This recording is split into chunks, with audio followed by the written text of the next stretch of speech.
What's up, Queens? It's your host, Ro. Do you like female dating strategy? Would you like to see us expand on a lot of different platforms? Then please sign up for our Patreon. We are currently targeting a $10,000 per month goal, which would allow us to work full time on female dating strategy content in order to expand on different platforms and upgrade our media presence. As a special thank you to our current Patreon subscribers, we will be increasing our upload rate for our bonus content to be weekly on Fridays, as well as offering a special discount for paid annual memberships. So please check out our Patreon at patreon.com/the female dating strategy. That's patreon.com/the female dating strategy. Thank you. Let's start the show.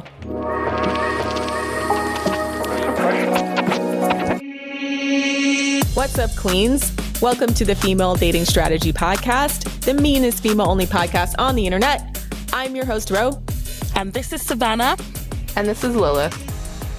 So this episode is our feedback episode. It's our 20th episode, which I can't even believe we've made it this far. We've already made it farther than 50% of podcasts. Most podcasts. Yay! 50% of podcasts never make it past episode 15. So we're killing it over here. Yeah. Yes.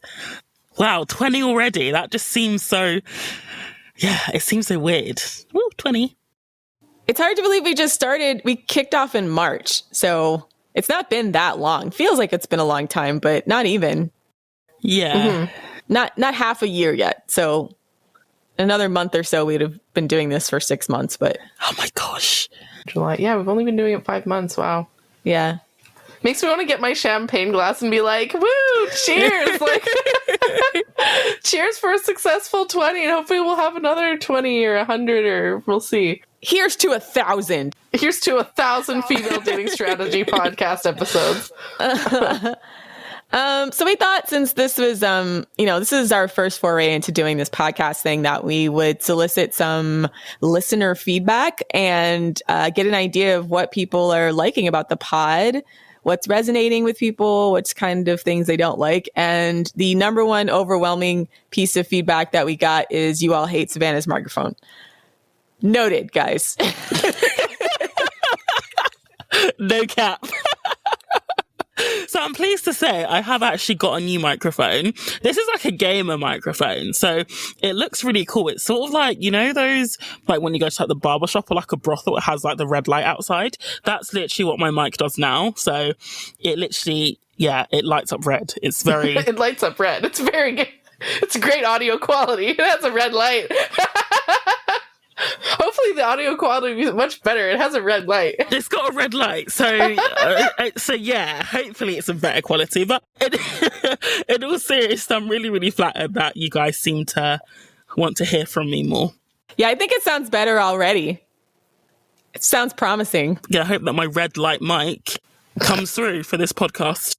Your brothel mic, your gamer brothel mic. And the other thing too was some of the mastering issues on our podcast, which, long story short, we were mastering to the wrong levels because apparently the published levels for Spotify, iTunes are not what anybody uses. So we didn't know that. So we were, we're amateurs over here. We do most of our stuff. We do most of our post-production in-house. So... actually, all of it. We do all of our post-production in house. Yeah, I was gonna say, like, what part do we outsource? Nothing. Yes, nothing actually.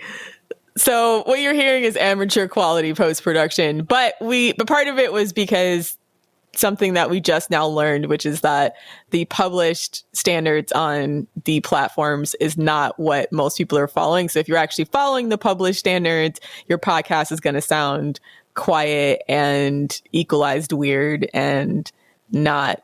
and shit, basically. Yeah, and shit, basically. So we corrected that. Hopefully, these new episodes should sound better starting from the last episode on. So yeah, our bad, guys. We didn't know. But we're fixing it. Hopefully it'll be better this time. Stitched up by the podcast industry, that was. Complete stitch up. I had to learn about it on Reddit, so... to kind of give you an idea of like how this is actually a common problem that a lot of people who are podcasters didn't know about it. So... well, at least Reddit is good for something, eh? Yeah. True. Front page of the internet and all that. So that was our biggest piece of feedback, and hopefully we fix that to your liking. The next thing, this is my feedback to y'all. We can't handle subreddit issues outside of the subreddit. So there's been a few people that have spammed us on Patreon, on Instagram, on Twitter. We cannot mod for profit. We also don't have the same people managing a lot of the off subreddit stuff as on the subreddit. So it's not like there's a direct overlap, like everyone's managing everything. Like it's just very specific people. So if you have a question about your ban on the subreddit, don't message the website, don't message Twitter, don't message Instagram, don't message Patreon. We can't handle those issues there because those are brand issues. And if we're grounding as a brand, we have to only manage brand issues off the subreddit. You can't manage subreddit issues. Like you can't just sign up for our Patreon and expect to get unbanned on the FDS subreddit, because that would be modding for profit, right? So those things have to be kept separately. Like Rose said, it's different people. So the people that see the Patreon are not necessarily going to be able to even see action your request on the subreddit, even if they wanted to. So it's just a bit of a waste of your time. I think if you have an issue with the subreddit, the mods on the subreddit are crazy good at what they do. And because the subreddit has grown so much, you can imagine that their workload is immense. They will eventually get to you, especially if you've been banned, because sometimes, because I think the subreddit, it sort of has to have a high wall to keep out people we don't want in it, basically. It's easy to get caught up in that. Like I was banned when I was a mod, just randomly banned. I was banned when I first joined FDS. Like, getting banned from FDS is not a big deal, honestly. Like, we ban a lot of people. Even our own users sometimes get caught up in auto ban or just... Even the mods have been stung by it as well, so no one's immune from it. But just drop the guys a message and they will get to you. Just be... I know it's tricky, but just be patient and they will get to you. Yeah, remember it's a lot of volunteers, right? And people are doing it for free. And I don't know what the other subreddits look like, but I know our workload is... I know the subreddit workload is really, really, really high. So just keep in mind that you're asking people to take a lot of time to do it. And it's just not something that's necessarily, people aren't really getting paid. You know what I mean? People aren't getting paid for it. Everyone is doing it on their spare time. And as much as I think people would like to respond timely to requests, it's just hard. Yeah. But we do have a website, which I keep trying to plug at the end of the show, because the website gives everyone a lot more freedom and a lot more ability to control who gets onto it or who doesn't, versus on Reddit where we're at the mercy of their rules all the time. So, I'd like to encourage anybody who's super frustrated and fed up with the subreddit to maybe migrate to the website. And I know there's some people working behind the scenes to make the user experience on the website better, but that's also my suggestion, because I'd like to end our dependency on Reddit at some point, Yeah. Also, although I will admit, our website right now is pretty glitchy, and that's why we need money so that we can pay developers to make it better. So sign up for our Patreon, please, so that we can make a better website. And then we can also have more freedom over the content, I think. And a huge issue with Reddit is that we just have to be so careful about what we say. And especially as a female-only subreddit, our rope is a lot shorter than many, many other subreddits. So... yeah, other subreddits get to be so edgy. Like, you'll see guys joking about using pit bulls to kill babies and stuff on Reddit, and you report that, and Reddit says that does not violate their policy. But if you're a woman saying, I want a man to pay for dates, it's you get a million reports, and, I got a 3-day ban from Reddit for saying that, for speaking facts. No kidding. I mean, but there are subreddits that are literally misogyny fetish, but that's allowed to run. But anyway, I digress. Yeah, the rules are not fair. The rules are not applied equally. But if we want to stay on Reddit, we have to work with that, unfortunately.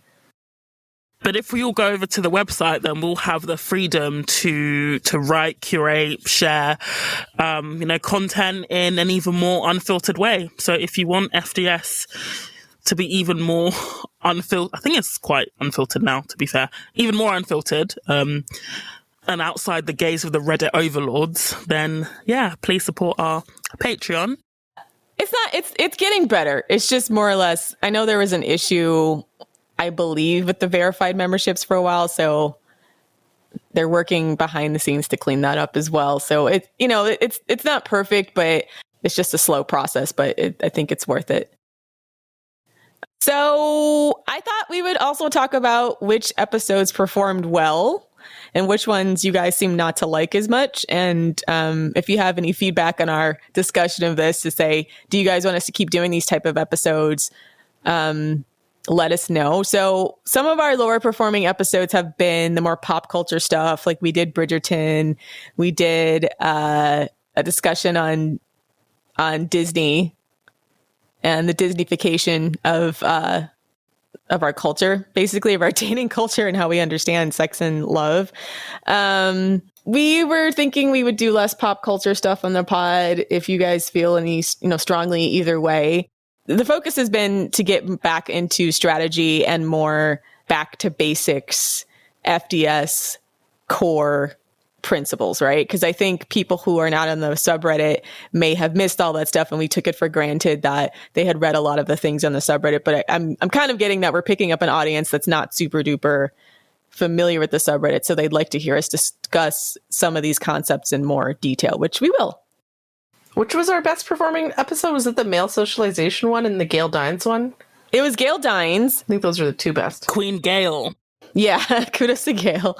And then Boomers, Coomers, and Consumers. You guys liked that one. That was kind of after our sex work Twitter beef too, but that one is still consistently performing pretty well. People liked that one, and that was a more of a core FDS principle discussion type episode. Yeah, I mean, we love roasting men here. That's a big part of what we do. So, yeah, I don't know. I've been wanting to do a female socialization episode. I think that's more complicated, though, because with men, it's easy. It's like porn, video games, boomer relationship dynamics, and red pill shit. That's why men are trash. Like, you can easily identify 3, 4, 5 things that contribute to male trashness nowadays. With female socialization, it's like so multi-layered, and there's so many little things, that add up throughout your childhood that create, pick-me's and that sort of thing. I feel like that's so much more complicated to address, so it might take me a while to get around to that, but we'll probably touch on that eventually. Let us know if you want that. I'll make it higher priority. Yeah, I think there's so many pieces to that. We can probably break that down and we can do like 5 episodes about that. Yeah, a long-term series where we attack different parts of the culture and just say, this is the kind of messaging that we're getting as women that's contributing to the pick-me-shit behaviors, which we do some on the Patreon bonus content too. Yeah, and I mean, we talk about that a little bit in almost every episode, but we just haven't had a dedicated female socialization episode. So yeah, we'll see. It's so multifaceted. But yeah, we'll dive into that. And we took all your feedback on the different episode topics you wanted us to cover. So I was actually pretty surprised that most of the feedback was just about requesting specific topics. Yeah. Yeah. Requesting specific topics and not dragging us for whatever. So that means that you guys are fans. You like us for real. No, the only thing they dragged was the audio quality and Savannah's mic. Yeah. Yeah. The biggest drag was the audio, which we're working on it. All right. Yeah. So other than that, like, we'll take all your ideas down and we'll plan some episodes around those. So thanks you guys. That's probably like a year's worth of podcasts right there, just from that one thread. So yeah, definitely. And actually, the strategy, I found the strategy podcasts really enjoyable to record. Actually, it was nice. Obviously, like Queen Gail is like in a different category. That was on another level. Wow, it was another level. But in terms of the episodes between the three of us, I found those really enjoyable because it was almost like basics, like going back to basics with FDS. And if you've been around on FDS for long enough, you'll see how the subreddit has evolved. I mean, we touched on this briefly in one of our episodes as to why that was, but it's returning to its, roots, but yeah, it was nice to go back to FDS 101 in those episodes, I think. Yes. Yeah, I think we want to do more because a lot of people who are listening to the podcast for the first time are not familiar with Reddit or don't use Reddit. And so we do want to have more episodes coming up where we talk about, FDS 101, go through posts in the handbook, or have episodes centered around handbook posts, if that makes sense. Yeah, or just around the concepts, the general core ideas that made FDS blow up the way that it did, as opposed to every other dating subreddit and every other type of girl boss subreddits there were. So what set us apart was specific principles and specific ideas, and the way that we integrated our cultural critique with our dating strategies, which I think actually significantly changed a lot of people's mindset. People that were already immersed in the whole dating level up culture, because especially if you're an Instagram user, there's so much of that on Instagram. But FDS in particular is somewhat unique in the fact that we are able to weave real feminist theory, cultural critique, dating strategies for individuals into a complete coherent ideological package for people, I think is what has made our particular brand of dating advice be so potent, and be so potent as to have been picked up by mainstream media. Like, we're worrisome to mainstream media in a way that I don't see a lot of these other girl boss type brands are.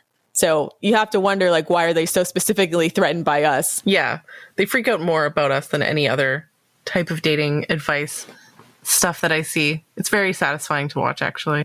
Yeah, it's because we come for them. We come for the media, because we kind of point out that a lot of the cultural messaging that women are getting that's just point blank unhealthy is coming from them. So they don't really like the spotlight turned on them, I think, is part of it. And then also the porn machine. The porn machine is going to keep trying to protect itself. So there's always, this knee-jerk reaction to any medium that's critical of porn. So especially, they always like to paint it as anti-feminist, or that you're some kind of religious conservative, rather than giving honest critique of why this is actually probably bad for most women. Yeah. So, yeah. I mean, but it's also quite refreshing as well. I've seen, men who are clearly the opposite of religious conservatives being very anti-porn. Not necessarily because of the abuse and exploitation of women, but because they see to some degree the damage and just the worthlessness of the whole industry. So, and I'm sort of glad that the arguments against porn are actually shifting, from the religious argument of, it's, to more academic and more tangible arguments as well. Because anyone can argue with, oh, God doesn't want you to watch it, but you can't argue when you've got, porn-induced erectile dysfunction. That is a bad thing, right? So. Yeah, and I'm so glad we were able to get Gail Dines, because she gave us a lot of insight about how the media is just completely locking out any type of serious analysis on porn. They're complicit. Right? Like, you can't get porn critical stuff published, even if there's a ton of evidence. They just won't pick it up and sensationalize it the way that they try to normalize porn usage, and which is really, really concerning. Because it's ideological capture of the media. I bow to you, Queen Gail. I'm bowing and bowing. Yeah. Hopefully, maybe in the future we'll get her back on the pod when we have something more interesting to talk about. But yeah, she was a great guest, and we were really surprised, but also ecstatic to get her, because it was that was a very informative episode. So one of the things we asked her during that episode, which was really, really insightful, was how she raised her son to be a high value man, or how she raised her son to be porn critical, have feminist values. That was part of a larger discussion we were trying to mount about how do we raise high value men from children to adults. none of us here are parents, and we can only go from our personal experience being children and the experience that we have interacting with boys when we were children. But we're not boys and we don't have boys. So we were trying to get a variety of perspectives of how to raise boys into high value men.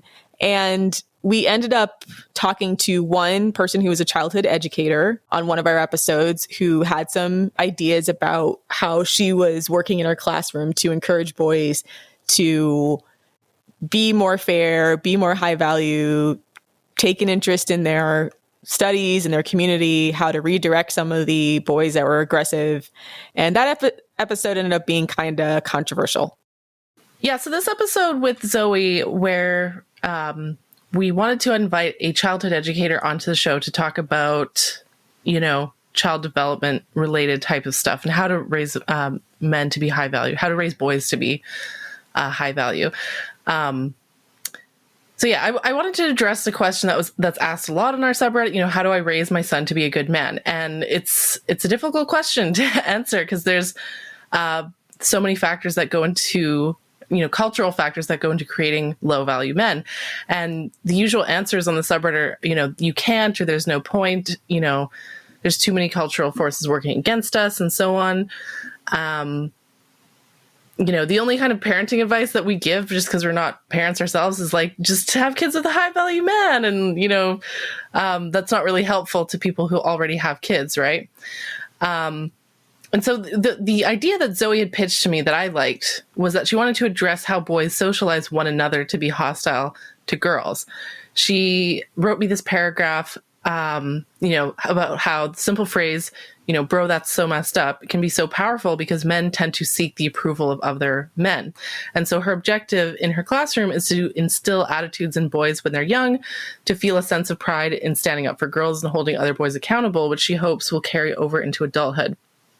And I, of course, love this idea because what we see nowadays is men have a very strong class consciousness with one another, and they use misogyny to oppress women. And so I read that paragraph and thought, yes, if we just break up that class consciousness that boys have for one another and teach boys to seek the approval from women and girls and have positive male role models instead of misogynistic bullies to imitate, we'd all be much better off. But altogether, I would say that our framing of this episode was not great. We kind of derailed it and ended up talking about, gender roles more generally rather than what we'd originally planned and what the idea that was originally pitched to me. And so that's on us for not framing it or for not guiding the conversation in the right way.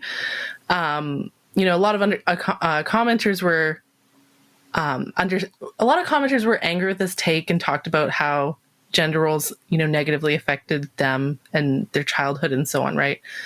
A lot of the feedback was actually really valid. So, let's talk about it. I think I'm actually just going to read one comment.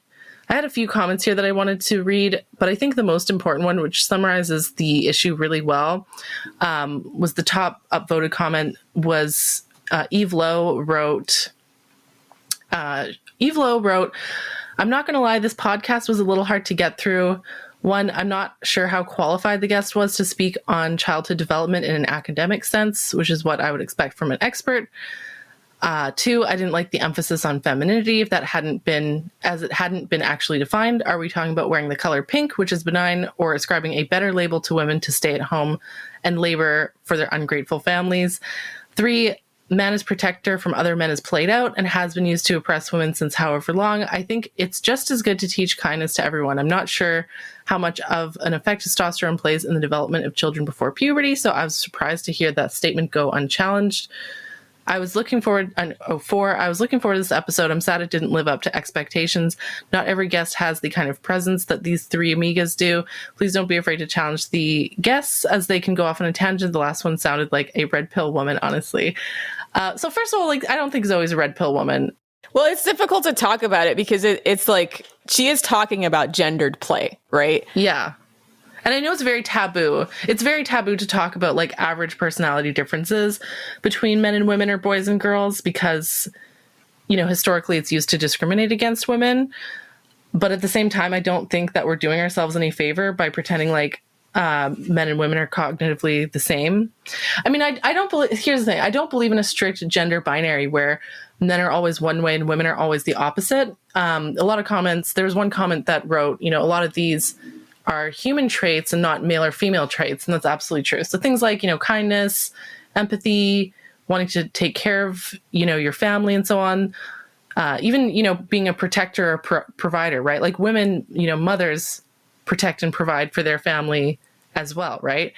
I think the issue and probably why people were making the connection to red pill women is because a lot of those concepts and those terms are traditional conservative ideas of thinking about what a male versus a female role in society is. And then I think when we got deeper into the game that she was teaching them, like princesses versus cops and robbers, it came across like it was very gendered, in the way that she was encouraging them to play. And there is not exactly, again, a consensus. I think the comment was spot on about like, what are we talking about when we talk about what's femininity? What are we talking about when it's talking about what's masculinity? And I think that's where we could have framed it better from the concept of what FDS is.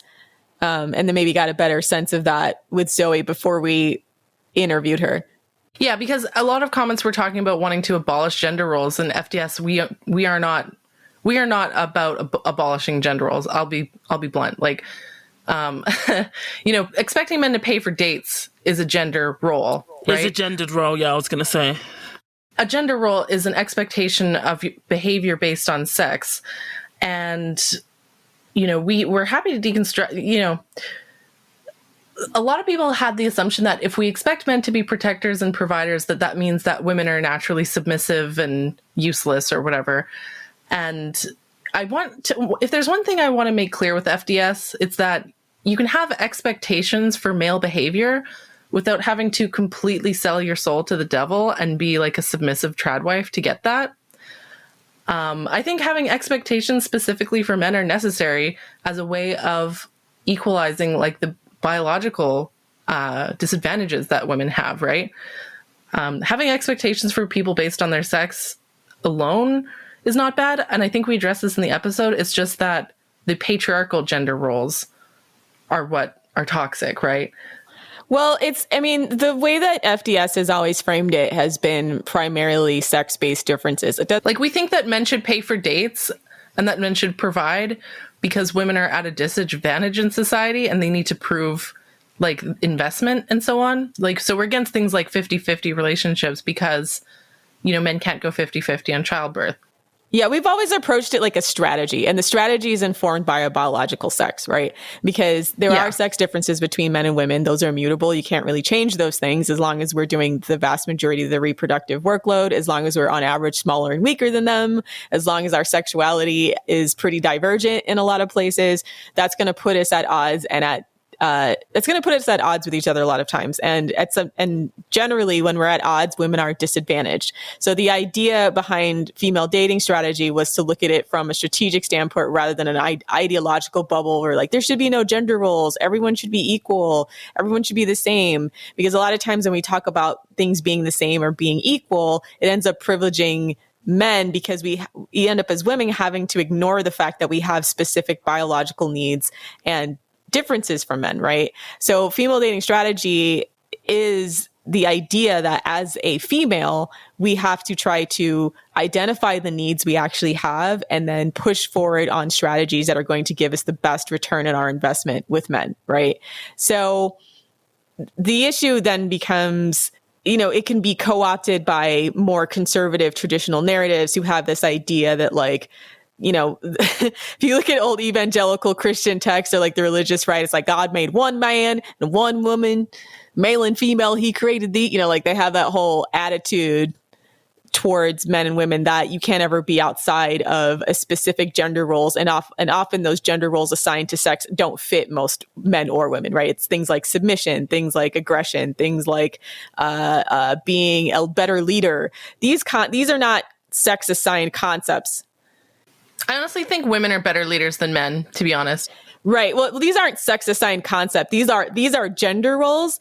These don't have anything to do with your biological sex per se, right? The reproductive thing is very much tied to your biological sex, but the other ideas around gender are not actually tied to your biological sex. So I think where the episodes start to veer off a little bit is because there are some concepts, and when we started talking more into the princesses, cops, and robbers, that veered off into things that weren't necessarily tied to biological sex and were more things like, political leadership or being aggressive or being assertive. And those are qualities that both men and women can have in equal measure that aren't necessarily tied to just your sex. So that's where I think it got a little bit off of FDS and more into a conservative type viewpoint. The other thing I want to point out is that there are more to gender roles, that like gender roles as a concept is more than just like 1950s housewife and financially abusive husband. Like gender roles, as in the expectations of your behavior based on your sex, vary from one culture to another. In my view, FDS gender roles are really just, women exert a lot of decision-making power, not all of it, but the majority, I'd say. And that if men want the privilege of our company, they should respect that. That's how I envision how we should tweak gender roles such that they benefit women. I mean, I think it's an ongoing discussion because, like you said, it just depends on the environment. I think for our purposes, like since we're a strategy, I hope that we're very flexible on that. And obviously there's some cultures that allow for a lot more flexibility in that area, other cultures that don't. The idea being that like wherever you are as a woman, whatever culture you're in, figuring out how to strategically benefit yourself in a relationship. And generally that starts with your sex-based needs. So I will say it's not even really gender roles so much as it's just like sex roles, like legit, even if you're diehard liberal, don't believe in the concept of that gender is assigned to sex, that if you're a man, you don't have to be any type of traditional masculine. You can embody every type of non-binary, feminine, androgynous characteristics you want. That doesn't really change FDS that much because at the end of the day, women still take on most of the risk, right? And because of our biological sex. So a lot of the other gender roles that are sort of assigned around our biological sex are just roles that society pushes on people because sex-based divisions of labor make sense, but sometimes are not always fair, right? Or they're just, men trying to exert control via patriarchy. So they'll say things like women aren't good with money or good with finance. And then, then finance becomes a masculine gender role. And that's not really true. And then men control all the money. Convenient how that works out. Right. So basically for our purposes, we tend to focus on the immutable sex differences between men and women. And then all the other stuff outside of that. I mean, and if you've seen, Fine as Fuck Fridays, women have really varied taste as far as the kinds of men we find sexually attractive. So it's not even that every man has to be like the most masculine, manly man. Like this should work. FDS should hopefully work no matter what aesthetic or, the guy that you're dating is. If you like a traditional, wood chopping, fishing, hunting type man, it should work. If you like a guy who's a coastal, coffee sipping, book smart guy, it should work, right? It's because it's based on sex and not, a cultural thing, and not from the idea that there are certain things that only men should be involved in or only women should be involved in, which I think separates us significantly from tradcons. Yeah, tradcons, the whole like men are protector and providers is a justification to keep women in the financially subordinate role. At FDS we say a man should pay for dates, but also you should be financially independent. You shouldn't rely on a man financially. And a lot of people have a hard time wrapping their mind around that. They think if men should pay for dates, then that means he owns you. Right, which is stupid, yeah. That's him earning his keep around here.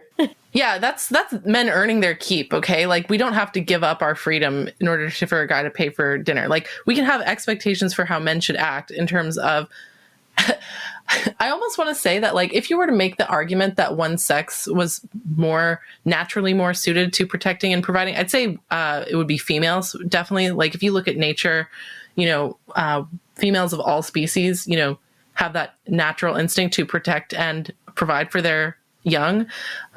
Males of all species, a lot of them, some males like geese, for example, will stick around and will help to raise the babies and stuff and also have those same instincts, but it's not a guarantee. There are a lot of species where like the male mates with the female and then they just like fuck off and she raises the young by herself, right?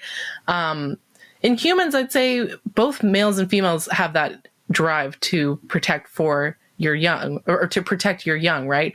Or to protect and provide for your young. But I will say that with men, it's almost like there needs to be a gender role to compel them to do something, you know, just to make sure that they stick around and help raise those kids, as opposed to just going around and being a fuckboy.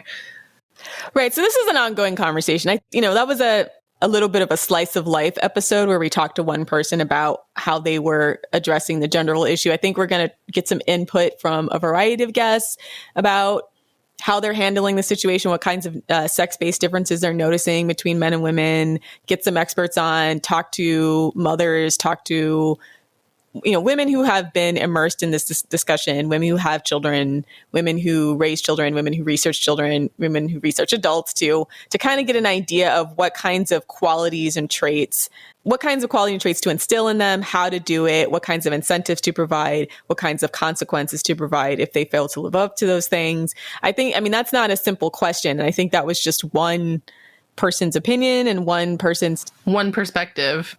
Going forward, I think we'll frame it better and just say, okay, this is like one discussion. And so you guys kind of know that this is one topic that we don't have a definitive idea about. So we're trying to get a variety of perspectives. And this was one perspective. It's not necessarily like the official FDS.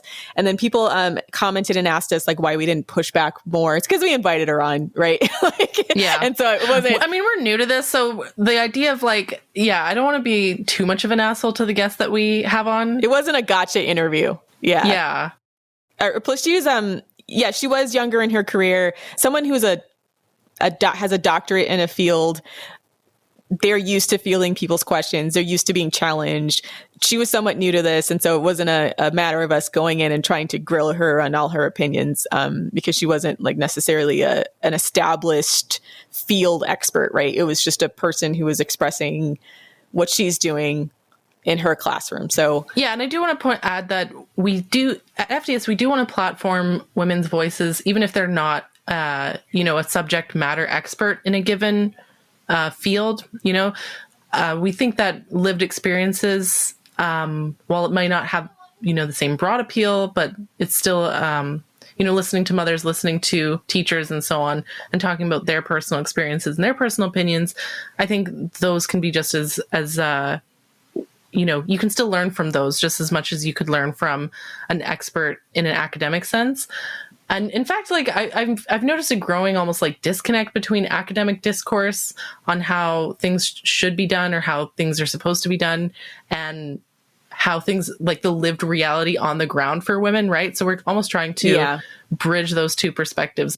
Yeah, academia is really prone to ideological capture, which is something Gail Dines was talking about, is that, she's like, today I could never get tenure making anti-porn criticism. And she said that very explicitly in her interview. It's so academia is, just because someone's an academic doesn't mean they're right. That's another thing I see in libfem media, is they'll get like some idiot and be like, well, they're a therapist, therefore everything they say is right. And then they'll go on this whole tirade about how BDSM is super great and healthy for you. And it's like, you can find an academic or a, person with a degree or a PhD say any stupid shit, right? So having someone who actually lives and works in this field is going to have a very different perspective than someone who's being paid to promote a certain ideology. Precisely. So we got some good feedback and some good takeaways. So we'll take that feedback from you guys going forward, and we'll try to answer this question as best we know how. We're trying to get a variety of perspectives to answer this question, because this is an ongoing conversation. So the next piece of feedback we got that we just wanted to talk about because it was really, really impactful, and really kind of made us feel like, okay, we're doing something that really matters here. Every time we see that FDS principles or ideas have materially improved people's lives and caused them to stop self-harming, self-sabotaging, putting themselves into situations that just aren't healthy for them overall, or following a lot of the lib fem ideological nonsense that just gets so many women caught up and end up really, really unhappy. So one of the pieces of feedback we got was from a sex worker who listened to our discussion of OnlyFans Twitter and ended up wanting to get out of sex work.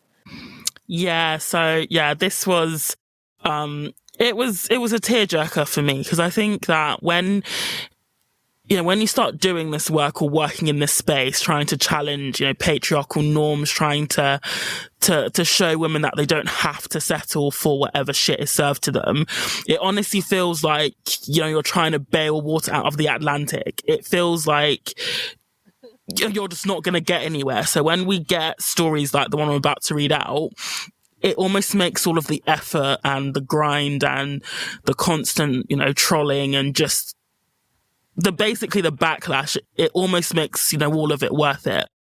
Okay, so this story is from Illustrious Stream 751, and the title is "I'm an escort and a cam girl, and the FDS podcast made me realise I need to quit."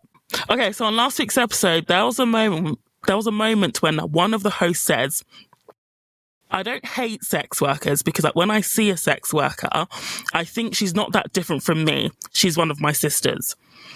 I had to pause it because I broke down crying.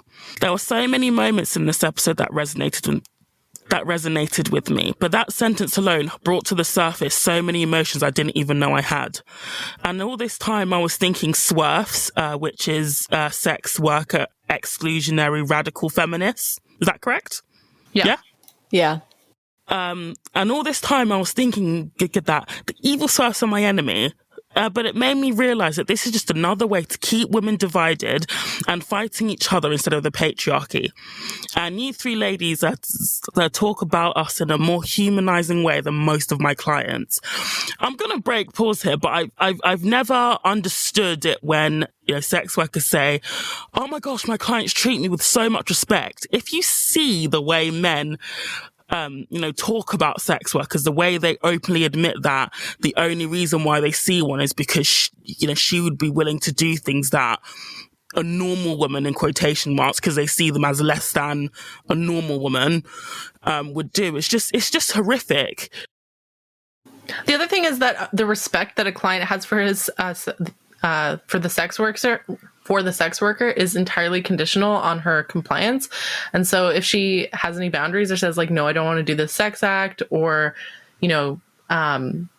there's some Twitter accounts I follow that are really horrific and will share stories about like anytime she, maybe asked him to wear a condom or something like that, he'll go crazy and then leave bad reviews on the escort pages, right? So a lot of escorts apparently feel pressure to do certain things because they know that they're going to get a bad review if they don't, right? And so if the respect that they have for you is only conditional on you being obedient, it's not real respect. But anyways. So back to the story. So I'm an escort and a cam girl, and I found the female dating strategy because of that Twitter thread. So the Twitter thread she is referring to is the one where FDS basically went after sex work Twitter. Yeah, we went over in the whole episode, but I mean, the general gist of it, if you haven't heard that episode, was that there's a double-minded speak right now when we talk about sex workers between the mainstream face of sex work, which is often very white, very privileged. A lot of them have millions of followers on OnlyFans or Instagram or Twitter, and they sometimes publish content that's very problematic, meaning things that are centered around sexual abuse, things that are centered around incest, things that are racist, things that are, obviously flat out misogynist. And so the idea was to start to bridge the conversation to say, hey, not all sex workers are being marginalized victims. And in fact, I feel like the mainstream sex workers have the microphone and are often contributing to a lot of problematic content and normalizing things that would be considered sexual abuse. And that if they're going to be content creators, then they should be treated like every other content creator. Whereas that if they make questionable content, I think it's okay for us to discuss and call it out, which they didn't really like because, they feel there's some people who are like, well, sex workers are marginalized in society, and I'm like, not you. You have millions of followers on Twitter, right? Like, I don't really. You have more followers than we have. You have more. You have a microphone and a voice, and the things that you're platforming are, quite frankly, really, really making a mockery of women's abuse, right?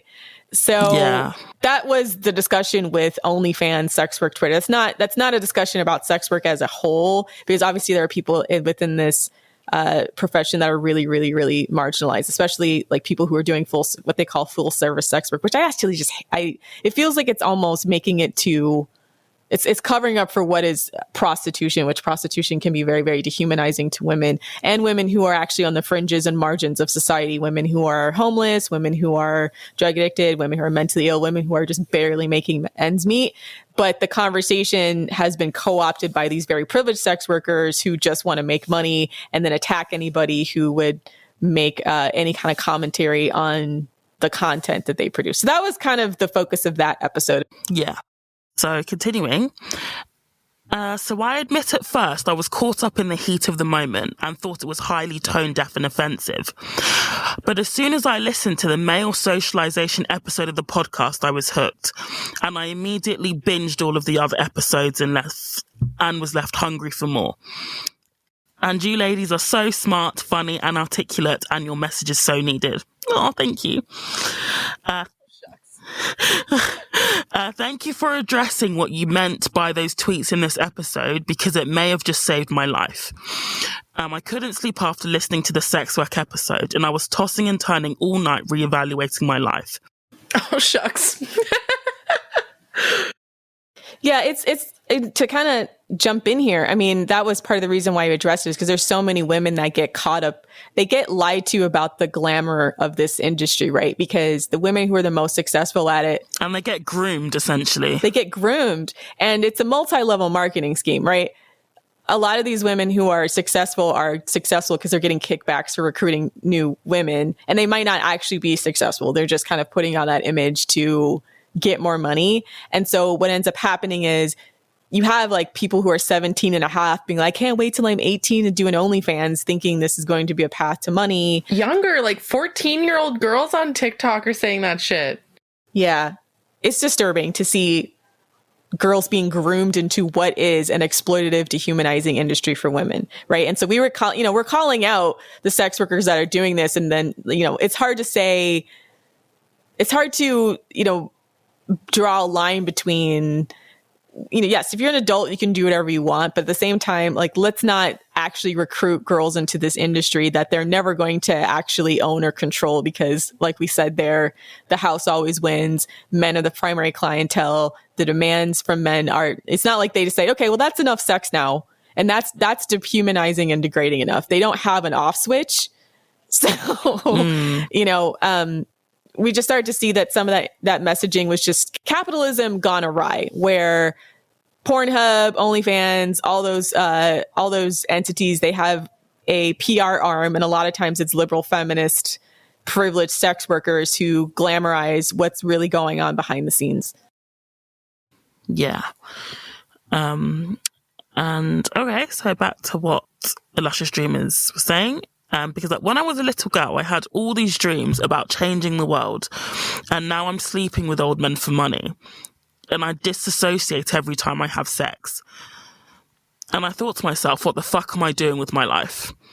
Browsing the subreddit since then has really solidified my decision that I need to quit this line of work, especially that post, sex work is just another way for patriarchy to keep women out of the workforce. In the past few months, I've been feeling but more and more negative about my job. It's making me depressed, and when I'm not working, I just lie in bed looking at memes to distract myself from feeling like shit about myself. I'm one of those former gifted kids, and it makes me sick to my stomach to think about all the teachers who recommended me, who supported me, who told me I had so much potential, and I just feel so much shame, like they would be disappointed in me for what I'm doing now. I want to say, girl, you're not a former gifted kid. You're still gifted. You're a gifted woman. You still have a future. You're gifted. You're only a former gifted kid in that you're now a gifted woman. Okay, like you're gonna go there and you're gonna have a perfectly good life. You ladies inspired me to actually put my degree, which is in social work, which is an amazing degree, to good use. And my dream now is to become a social worker who supports other sex workers. And I hope to use my experience to help them leave this industry and transition to civilian work. Absolutely amazing. Yeah, that gets me emotional, even now. I'm smiling so much. This is just amazing. I mean, I know that because and I really, really commend her for doing this, because as it's not easy for a sex worker to transition into the civilian life, as they call it. So I really, really commend her for being honest and having the awareness that she can do better. And because it's easy to fall into that trap of sex work, because you see sex workers, falling in and out of the industry because they just cannot acclimatize to not being a sex worker.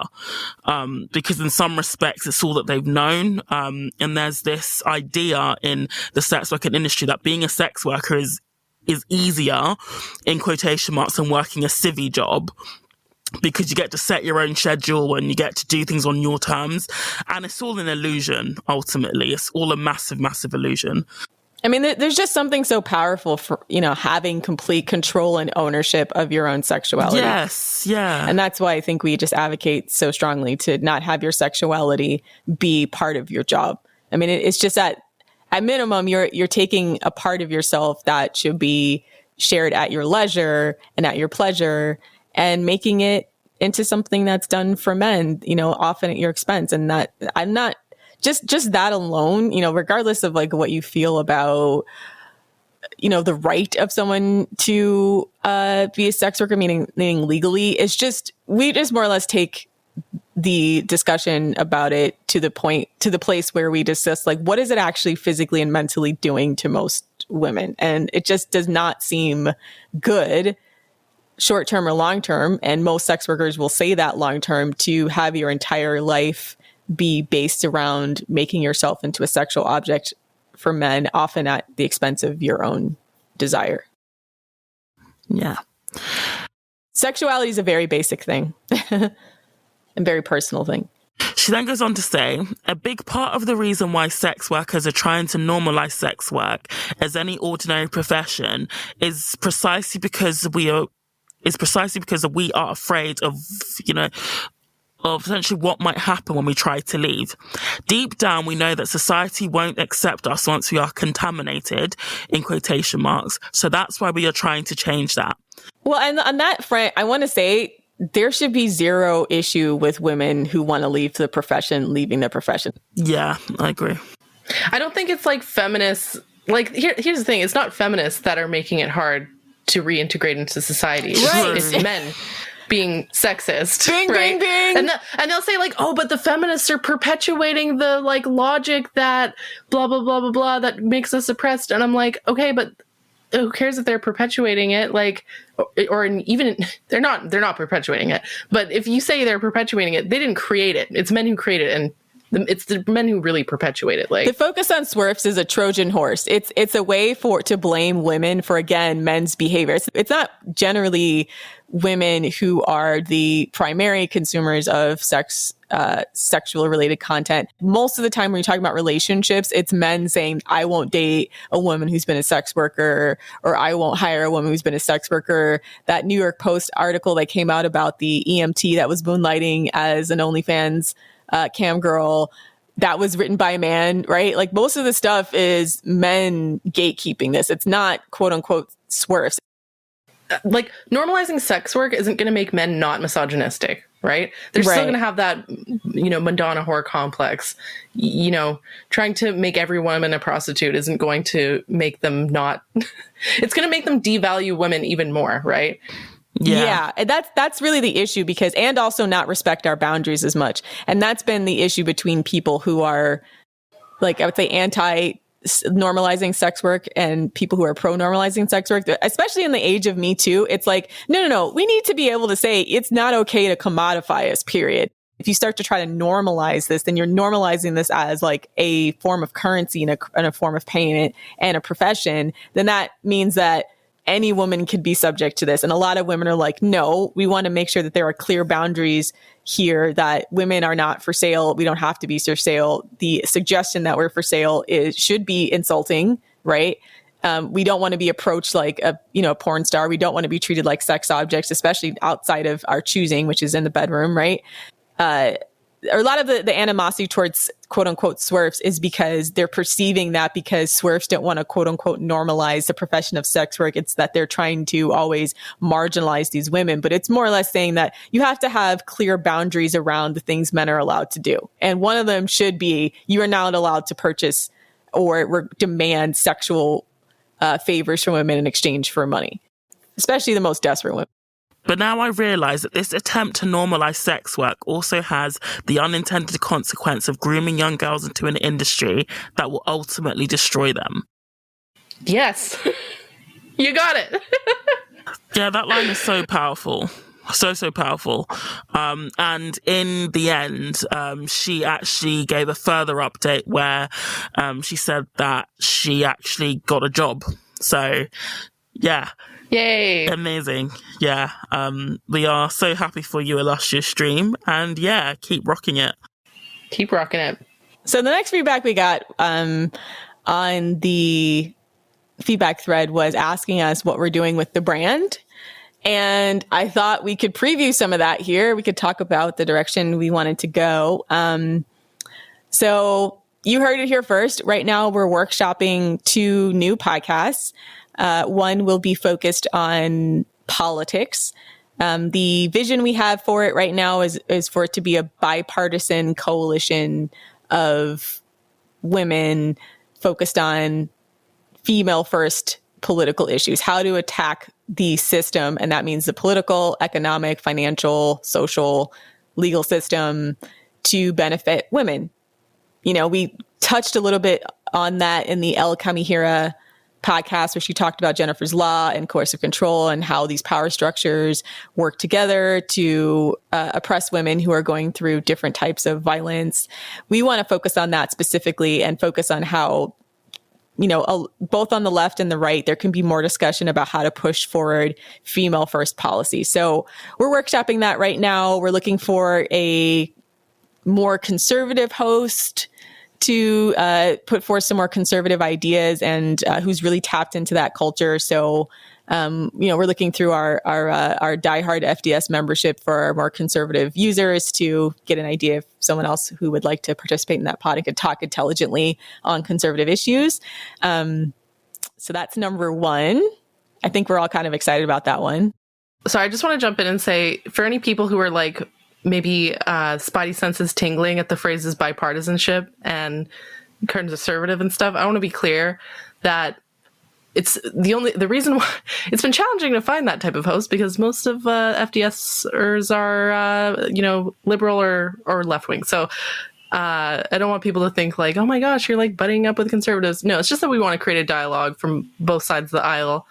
Because if there's one thing I've learned over the past few years, is that the left doesn't really have women's best interests at heart. And the leftists can be just as misogynistic as conservatives. And so we almost want to look past that and form a coalition of women, regardless of your political beliefs, to advance female first needs. Right. And it's the crux of the culture wars too, because you have to remember not everybody lives in a coastal city, went to an Ivy League school or went to a liberal arts college and lives that way culturally. And there's a whole swath of women who are often left out of the conversation of quote unquote feminism because they don't live that kind of liberal cultural value. But I don't think that they're not feminists. It's just not, they're not always, feminism isn't always presented in a way that shows that it actually has benefit for them, right? Like one of the clearest eyed examples of that not to get too deep into political discussion, but it's like when we were talking about Hillary Clinton and her run against Donald Trump, and people were like, why are so many women voting against women's interests by voting for Trump? Well, a lot of these women that voted for Trump live in places where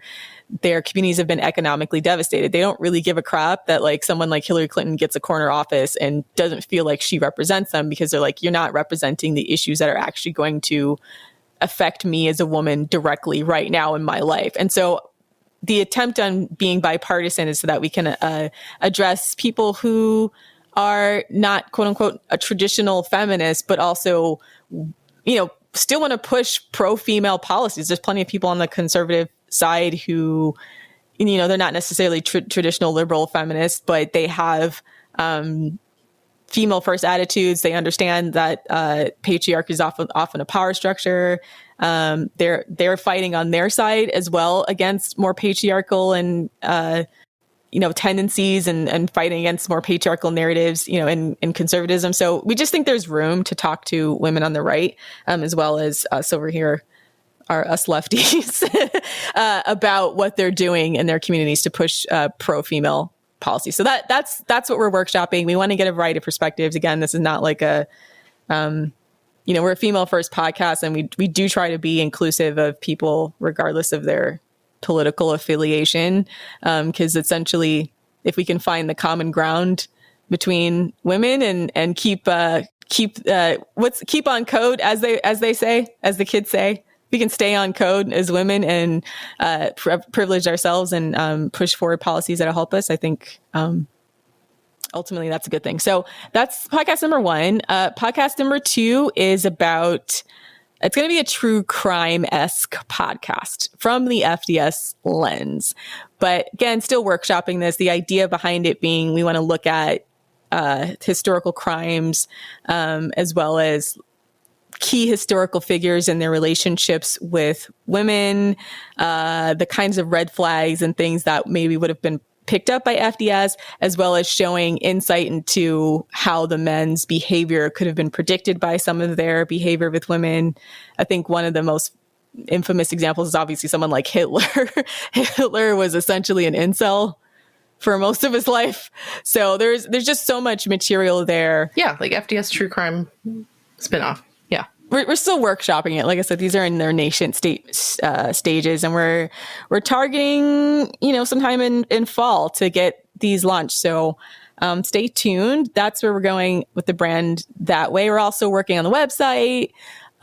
We are ramping up our Instagram presence. We're really trying to overall end our dependency on Reddit. And I know Reddit's really great because we have a huge platform. And I think part of the reason why we got so much media coverage is because we're on Reddit, and Reddit is just frequented by so many people in the media, versus if we had started on our own website, we may not have gotten the coverage that we enjoy now. So it's a love-hate relationship with Reddit right now. Mostly hate, probably like 85% hate, but it did give us a platform that we may not have gotten otherwise. So we are going to, obviously stay on Reddit as long as they'll have us, but we don't like that we're so dependent on them. But, tell your friends. Like, a lot of podcasts travel through word of mouth. So if you like what you hear and you keep liking what you hear, then just make sure to let your friends know. That's our feedback episode, guys. So if you have feedback on the feedback, you can post it in the weekly episode thread on the subreddit. We'll start making them on the website too for people who are website users and want to talk about that. So that's our show. Please check out our Patreon at patreon.com/the female dating strategy, as well as our Twitter at fem.strat, as well as our website, thefemaledatingstrategy.com. Thanks for listening, queens. And for all you scrotes out there, keep your feedback to yourself. Die mad.